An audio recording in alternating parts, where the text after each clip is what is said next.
ख़बर वाकिंदा से बिन कासिम शाह लतीफ़ थाने जी हद में ॻोठ में महिमान हथा मेज़बान क़तल जवाबदार फरार थी वियो आहे। मारिजी वियल जी सुञाणप सलाह ॿुड़ो पुट सुलेमान ॿुड़ो तौर कई वई आहे। पुलिस मूजिबि इहो चयो वियो आहे। अहम ख़बर आहे, अपडेट कंदासीं नाज़रीन खे। बिन कासिम शाह लतीफ़ थाने जी हद पर तू ॻोठ में महिमान हथा मेज़बान क़तल कयो वियो आहे, जवाबदार फरार थी वियो आहे। बिन कासिम में मारिजी वियल जी सुञाणप सलाह ॿुड़ो पुट सुलेमान ॿुड़ो तौर कई वई आहे।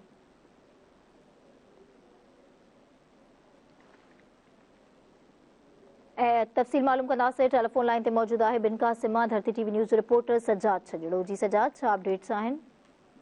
जी तव्हांखे ॿुधाइणो त बिन कासिम जे इलाइक़े शाह लतीफ़ थाणे जे हद में घणी परतो ॻोठ में महिमान हथा मेज़बान क़तल थी वियो आहे ऐं कातिल फरार थी वञण में कामयाब थी वियो आहे। वाक़े जो इतला मिलण ते शाह लतीफ़ थाणे जी पुलिस वाक़े में हंधि पहुची लाश पंहिंजे तहवील में वरितो ऐं ज़रूरी कार्रवाई करण बैदि पोस्टमार्टम लाइ एडी एम्बुलेंस ज़रिए जेको लाश जिना अस्पताल मुंतक़िल करे छॾियो आहे। पुट जी सुञाणप 55 साला सलाह ॿुड़ो पुट सुलेमान ॿुड़ो तौर थी आहे। जॾहिं त पुलिस जो चवणु आहे त वाक़ियो ज़ाती दुश्मनी लॻी रहियो आहे, पर वधीक जांच करे रहिया आहियूं ऐं कातिलनि जे पचण जे लाइ कोशिशि कई पई वञे।